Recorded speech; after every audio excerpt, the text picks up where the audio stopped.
Hello everybody, I'm Nick. I'm Liam. And today we are going to be opening the Inner Sphere Command Lance. So starting off, I'd just like to comment that this packaging looks really wild. The box has cool coloring. Yeah. And some cool little, as you can see, little blueprints and outlines of the different mechs. The one issue I see with the packaging is a little bit of rips, but probably there's shipping problems. And so let's open this thing up. Now, inside we've got 4 mechs. Oops. That aren't staying in quite too well. Yes. And some cards. Actually, could you hand me that box? If you look inside, actually, it's a little hard to see, but there are some really cool little art inside the box. All the mechs that are actually included inside. Well, no, there's actually some that aren't included inside. There's the Griffin inside. Yeah, it's a little hard to see. Yeah, so those are the cards. Just keep them open for now. So we've got 4 mechs that came with this lance, because it's a lance. We've got the Stinger. Introduced in 2479, the Stinger was a nimble battle mech designed to rival the Wasp. It became the second ever recon mech to be mass-produced, driven by the Terran hegemony's need for scouts and the design similarities with the Wasp. The Stinger secured its place as the second most produced mech in the Inner Sphere, with over 200,000 units being made by the end of the Amara Civil War. Known for speed and maneuverability, the Stinger excelled as a scout and raider, despite limited armor and weaponry. Now, I think this is a okay mech. It's a tad too light for my liking. Yes, the Stinger. Tad too light for my liking. It's, the mech's... It's light, yeah. Yeah, it's light. That's all I can say. The model looks really good. It's easy to tell where the front is. Very easy. You can tell that it has jump jets. Yeah. And no modeling errors. Not really. Not much. I mean, if you look really closely, you might find like a molding seam. But if you're like, but you can just fix those off. If you're bothered by that, it's Then we've got the Archer. The Archer's origins trace back to 2458, when the Terran hegemony's HAF requested a new heavy fire support battle mech. The design process took nearly 9 years due to conflicts between the HAF veterans and Earthworks engineers. To begin with, the design had a complex stabilization equipment and advanced sensors for unmatched accuracy. However, the final prototype opted for a sturdier, more heavily armored frame, becoming the hegemony standard for over 15 years until technological advancements led to a more efficient model. Now, the Archer is a really nice mech. If you just looking at it, you can tell it is a force to be reckoned with. Tons of missiles. Yes. You can see just how many missiles are on this thing. You can see that on its arms. It's got lasers. The only comment I have about the model that's poor is it's a little hard to tell where the front is. Like, is it here or here? Because of where the legs positioned, you can't really tell. Yeah, I agree. Then we've got the Valkyrie. The Valkyrie was initially intended for the Star League Defense Force, but production only began in 2787, after the Star League's fall and the First Succession War's start. Delays were due to legal disputes with Harvard Company Inc., who claimed it was a near copy of their Wasp's LAM.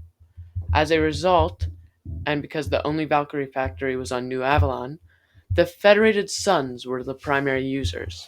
During the Succession Wars, the Valkyrie became the standard light mech for the Federated Suns forces, often replacing the Wasp and Stinger.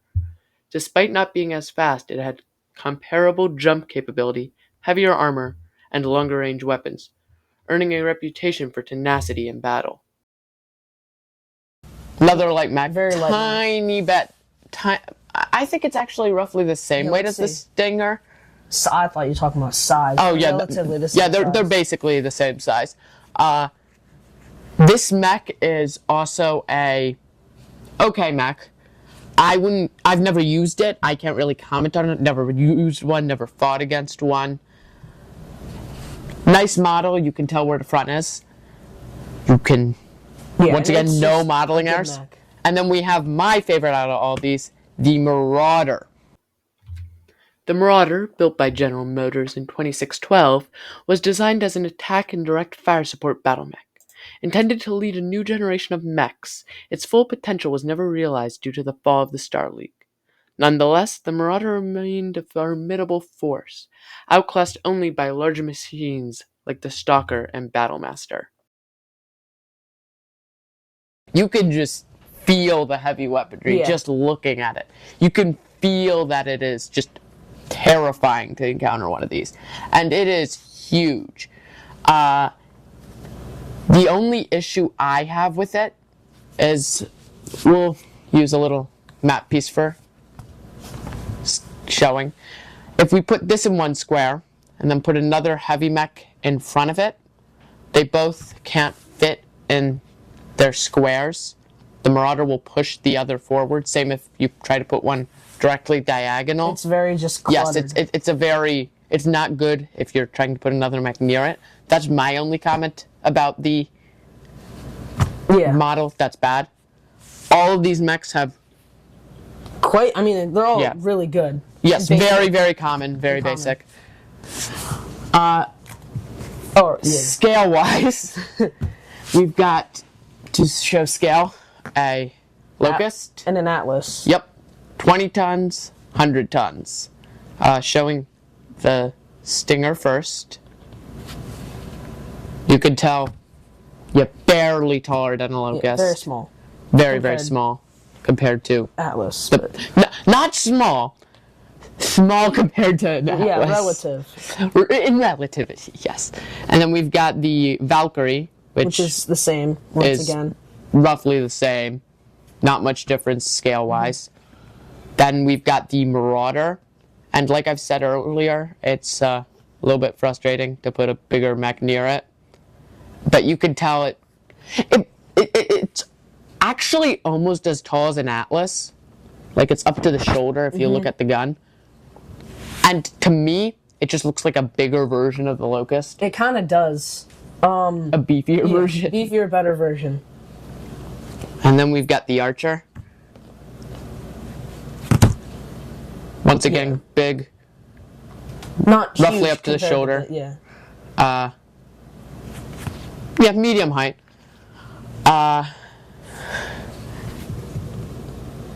Now,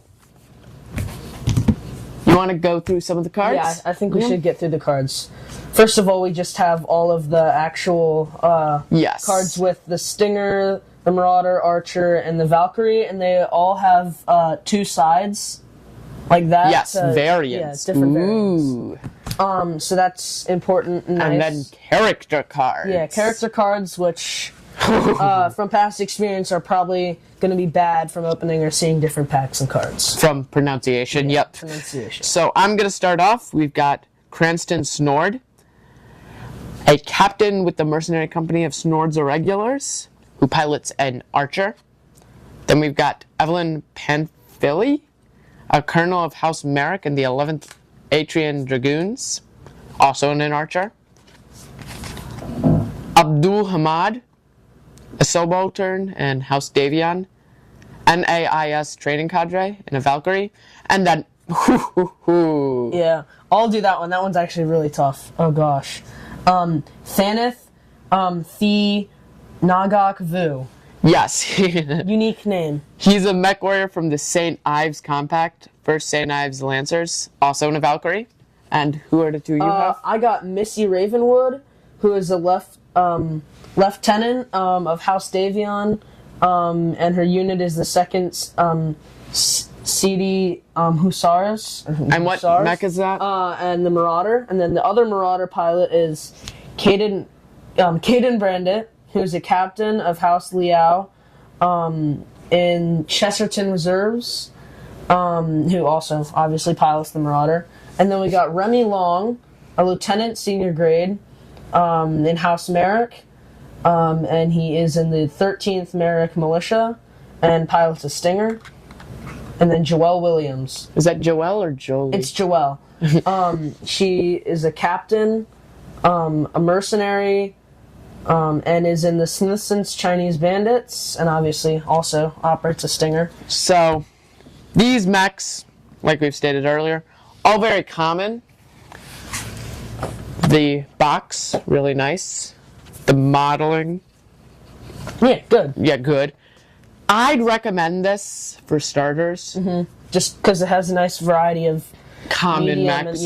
Large, it's got some heavies and lights. What would you rate this out of 10? I'd rate this about a 9.5. Dang. Or 8, I don't know. 8 to a 9.5. I don't know. Honestly, I'd rate it in the same range. Like I've said earlier, common mechs, if you can't tell. Back there we've got quite a bit of Marauders and Archers and stuff, and it's always helpful to have more of those things. Now, I really like the way they designed these cards. Yeah, the cards are nice. That's actually something that's like really unique. Not unique about them alone, but it's just the style of the cards and stuff is really nice and just adds another sense of realism to these mechs. So, this was the Inner Sphere Command Lance box made by Catalyst Games for BattleTech. Very good box. Very good box. And this is Nick. And I'm Liam. And we'll see you around.